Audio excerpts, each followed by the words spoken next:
At 99, Mel Brooks finally revealed the 5 actors he despised the most, and the stories behind those grudges are more explosive than you'd ever expect. This isn't just gossip, it's a masterclass in what happens when comedy collides with ego, timing, and the delicate balance of trust on set. And when Brooks breaks that trust, the fallout isn't loud or messy. It's silent, permanent, and unforgettable. Before diving in, take a breath, clear your head, and let yourself step into Mel's world, because once you're inside, it's hard to leave unchanged. For more than 6 decades, Brooks built entire empires out of absurdity. From Blazing Saddles to Young Frankenstein, he rewrote the rules of comedy with one guiding principle: control the chaos. Every ridiculous gag, every wild sequence had a backbone of precision, timing, and most of all, trust. And when that trust broke, Brooks didn't scream, he didn't lecture, he erased you, cleanly and permanently, from his creative universe. The producers, Spaceballs, History of the World. Brooks didn't simply cast actors, he engineered systems. Every performer was a moving part in a larger machine designed to move faster, louder, funnier. If one cog squeaked too loudly, he replaced it mid-spin. He hired, he fired, and if needed, he did it twice. Some actors bent the rules, some ignored them outright. Others didn't even realize there was a rule to begin with. But Brooks always remembered. He remembered the actors who wasted his time, who dismissed the script, who forgot they were guests inside a universe he built from nothing. Over the years, he praised hundreds of performers, but 5 names lingered for all the wrong reasons. Ego clashes that cracked the room, awkward silences that killed the scene, firings that never made the press release. Number 1, Frank Langella. Some actors lose a role. Langella lost the director himself. On paper, he seemed perfect. Brooks was preparing Dracula, dead and loving it, and Langella had already conquered Broadway as Dracula to critical acclaim, tall, magnetic, dripping with theatrical weight. He was Dracula, at least the serious version, and that was the problem. Brooks wasn't building gothic tragedy or candlelit gloom. He wanted pratfalls, gags, and a vampire who could brood one moment and trip over a candelabra the next. But Langella stepped into rehearsals as if reprising Hamlet. From the first day, the tone felt wrong. Momentum slowed. Brooks's usual whirlwind of ordered chaos ground down to stillness. Langella didn't improvise, didn't play. He recited lines like sacred scripture. He wasn't playing Dracula, Brooks would later tell a friend. He was auditioning for sainthood. Brooks tried steering him, notes, nudges, adjustments, but nothing landed. Langella absorbed feedback with polite nods, only to drift straight back into marble statue mode. Behind the curtain, frustration mounted. Brooks needed levity. Langella gave him gravity. Scenes that should have bounced collapsed under the weight of serious pauses. Cast members hesitated, unsure how to match him. Crew members whispered, "Are we making a comedy or an opera?" Then came the breaking point. During a test read, Brooks handed Langella a fresh line, a classic Brooks twist, a dramatic setup with a pratfall punch. Langella blinked, then asked flatly, "Do you want me to mock the text?" Brooks stared for a long beat before delivering the final cut. "No, I want you to survive it." That was the last straw. By the end of that week, Frank Langella was gone. No fireworks, no scandal, no furious headlines, just a quiet change of cast. In his place came Leslie Nielsen, a completely different kind of Dracula. Nielsen could stand tall, play every moment with a straight face, and let the madness unravel around him. That was exactly what Mel Brooks wanted. Not heavy gravitas, but an actor who could harness chaos without being swallowed by it. Nielsen delivered. Langella didn't. Officially, the casting shift was labeled creative differences, but anyone who had spent even a day on set knew the truth. Brooks wasn't about to wrestle a Shakespearean monument into slapstick. He needed someone who understood the joke before the punchline even landed. Langella never did. He slipped out of the project quietly and never spoke of it again. Brooks, for his part, never tore him down in public. He didn't need to. In interviews, whenever Dracula Dead and Loving, it was mentioned, he spoke about Nielsen with just one word: perfect. Langella's name was never spoken. In Brooks's universe, actors fell into 2 camps, those who elevated the madness and those who were devoured by it. Langella had walked in wearing a crown, but Brooks wasn't making royalty, he was making bedlam, and to thrive in bedlam, you had to love the fall. Number 2, Gene Wilder. Some betrayals come from rivals or strangers, but Brooks's deepest wound came from a friend. Gene Wilder was not simply another actor, he was Brooks's creative twin. Together, they reimagined comedy itself. The producers, Blazing Saddles, Young Frankenstein, these weren't just box office smashes, they were revolutions in timing, tone, and lunacy. But after Young Frankenstein, the air between them shifted. Wilder had carried much of the script on his shoulders. Brooks shaped it, directed it, and fought the studio to shoot it in black and white. The finished film crackled with genius, an instant classic. But behind the curtain, something fragile had broken. Wilder had another script burning in his hands, The Adventure of Sherlock Holmes's Smarter Brother. He wrote it, he wanted to direct it, and he wanted Mel Brooks to produce it. Brooks said no, not because it lacked wit or promise, but because, as he put it, Gene thought he was ready to direct. I knew he wasn't. Wilder took that refusal as a betrayal. He had expected support. What he received was distance, and distance quickly hardened into silence. Wilder made the movie without Brooks. Familiar faces appeared, Marty Feldman, Madeline Kahn, but the spark was dimmer, the timing less precise, the warmth fractured, the magic wasn't there. For years, Brooks and Wilder drifted apart. No screaming fights, no cutting interviews, just two men who once shared everything, now moving in separate directions. Brooks reportedly confided to a friend, "It was like watching your brother pack up and leave home, except he left with your best joke." Their reunion came years later, quietly, at an event neither had expected to attend. There was no grand apology, no cinematic reconciliation, just a handshake, a few exchanged quips, and, slowly, something resembling friendship again. But a piece of the bond remained broken. They never worked together after that, not because of anger, but because of disappointment. Brooks once admitted that Gene Wilder was the only actor he ever trusted with unfinished thoughts. He could bring Wilder a half-shaped scene, a character without a punchline, and Gene would complete it as if he had already read the ending. After Smarter Brother, that trust was gone. Wilder had stepped outside the circle, and Brooks never opened it to him again. And for all the laughter Mel Brooks gave the world, he had one private rule carved in stone. Nobody got to step out of line twice. On stage or on camera, he remained gracious, warm, respectful, even affectionate toward those who had crossed him. But in his inner world, the private universe built on rhythm, instinct, and a peculiar kind of loyalty, Gene Wilder was the man who had cut the thread. Not with malice, not with cruelty, but enough to leave a mark that never faded. Because sometimes the person who knows you best also knows exactly where to pull the thread that unravels you. Number 3. Chevy Chase. Mel Brooks had what people called a sixth sense for energy. Before a line was spoken, before a rehearsal even began, he could tell if someone belonged in his orbit. With Chevy Chase, that instinct screamed a sharp, undeniable no. The two never worked together, not once. And that wasn't chance. It was deliberate. Throughout the 1980s and early 1990s, Chevy's name came up again and again. Studios loved him. He was a star, a proven box office draw, a master of deadpan delivery, and a face audiences instantly recognized. More than once, executives tried to steer Brooks toward him, and every single time, Brooks shut the door. Why? Because Chevy Chase broke the first commandment of Brooks's creative world. He didn't play well with others. Mel had seen enough to know it. Snippets from talk shows, whispered stories from friends, half-embarrassed anecdotes that floated through the industry. Chase was undeniably quick, razor clever, and wickedly funny. But just as easily, he could tilt a room from laughter into discomfort.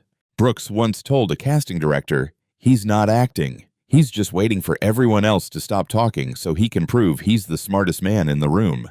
And that, for Mel, was fatal. He didn't want the smartest person in the room. He wanted the most generous, the kind of actor who could deliver a brilliant punchline and still step back so that someone else could land the final laugh. Chevy wasn't that actor. The closest they ever came to working together was during the casting of Spaceballs. Chase's name was seriously floated for the role of Dark Helmet. On paper, he had everything: the voice, the dry wit, the look. Brooks barely entertained the idea. He wanted Rick Moranis. Why?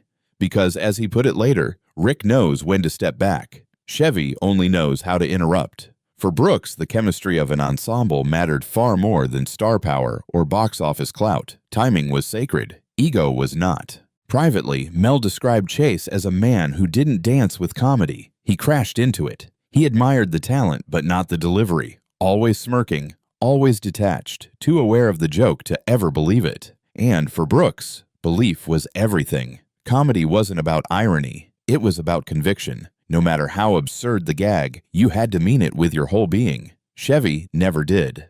The two reportedly met only once. The meeting was brief, stiff, and so unremarkable that Mel closed it with a polite smile and the words, "Maybe in another universe." Chase never entered Brooks's universe. Years later, Brooks phrased it carefully in an interview. Some actors are so self-aware they forget to be present. You can see them thinking about themselves while they're supposed to be living inside the scene.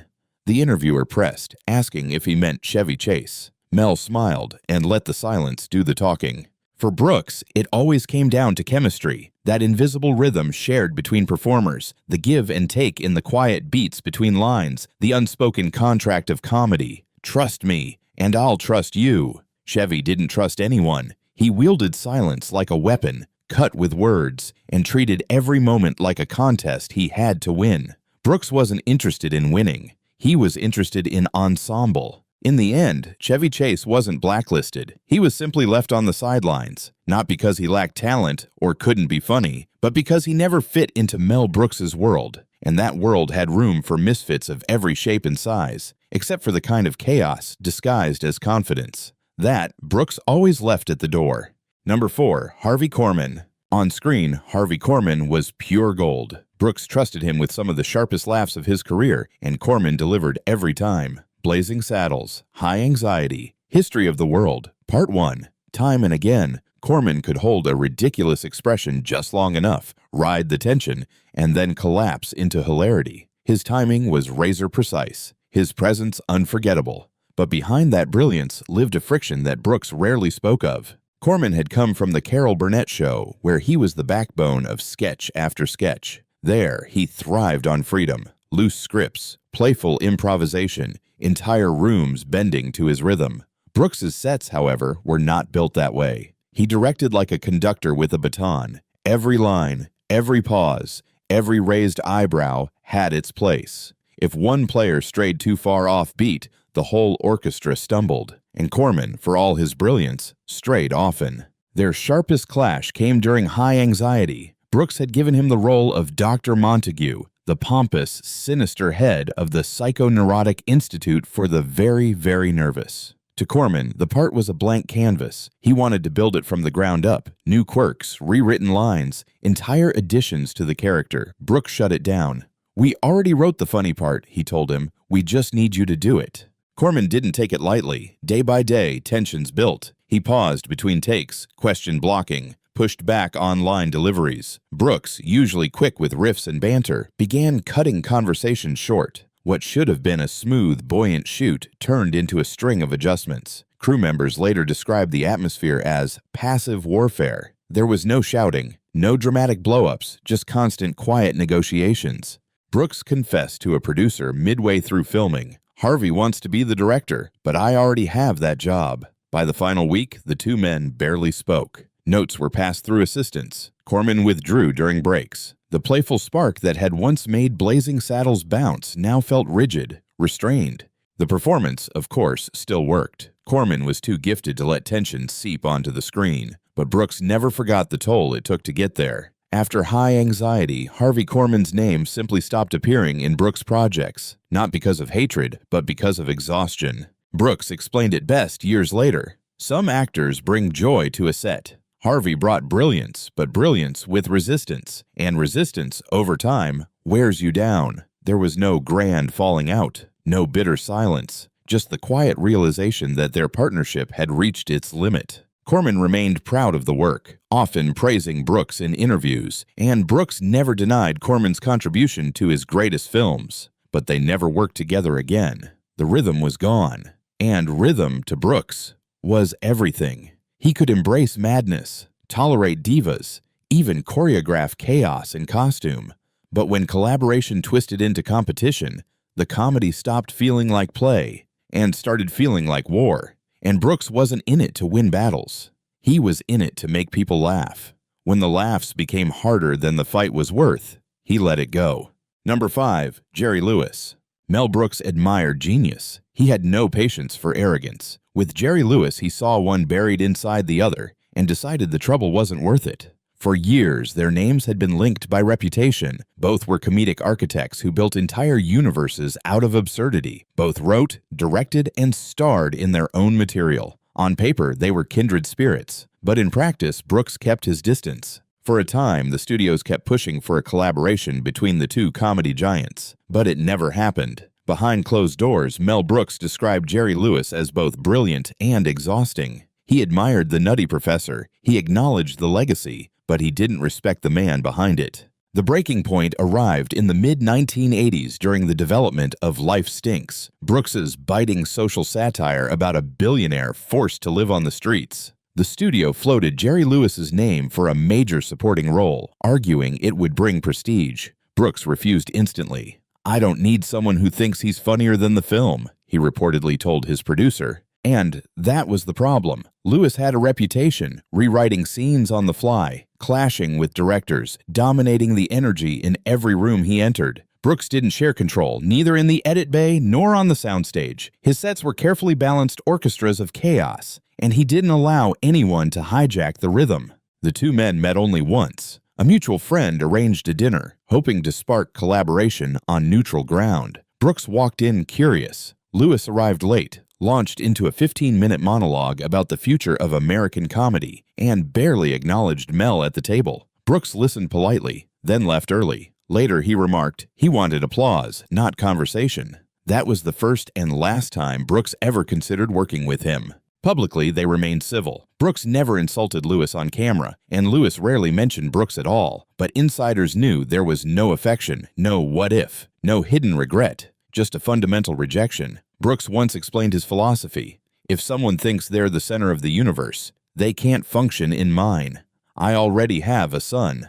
That was the heart of it. Brooks built ensembles. He engineered balance out of chaos, structure out of anarchy. He allowed stars to shine, but only when they understood the galaxy was bigger than any one performance. Jerry Lewis couldn't do that. His ego simply wouldn't allow it. Privately, Brooks told friends that working with Jerry would have been like detonating a nuclear device, not because Lewis couldn't deliver on screen, but because of what it would cost off-screen. Endless rewrites, volcanic arguments, constant power struggles, too loud, too much, too late. So, there was never a script, never a phone call, never even a formal offer, just admiration from a safe distance. Because even geniuses get cut when they mistake the set for a mirror. Brooks never shouted, never stormed out of a room. He just closed the door quietly, and once it shut, it never reopened. Some actors missed the cut because they lacked talent, but these five weren't untalented. They had brilliance. What they lacked was something Brooks valued even more: trust, rhythm, humility, or simply an awareness of the room they were in. And in Mel's world, once you lost that trust, there was no second act. You weren't just out of the movie, you were out of the conversation entirely. So here's the question: who do you think almost made this list, or maybe should have? Share your thoughts below. And while you do, take a moment to stay connected, because in Mel Brooks's universe, getting cast was never the real victory. Staying cast was.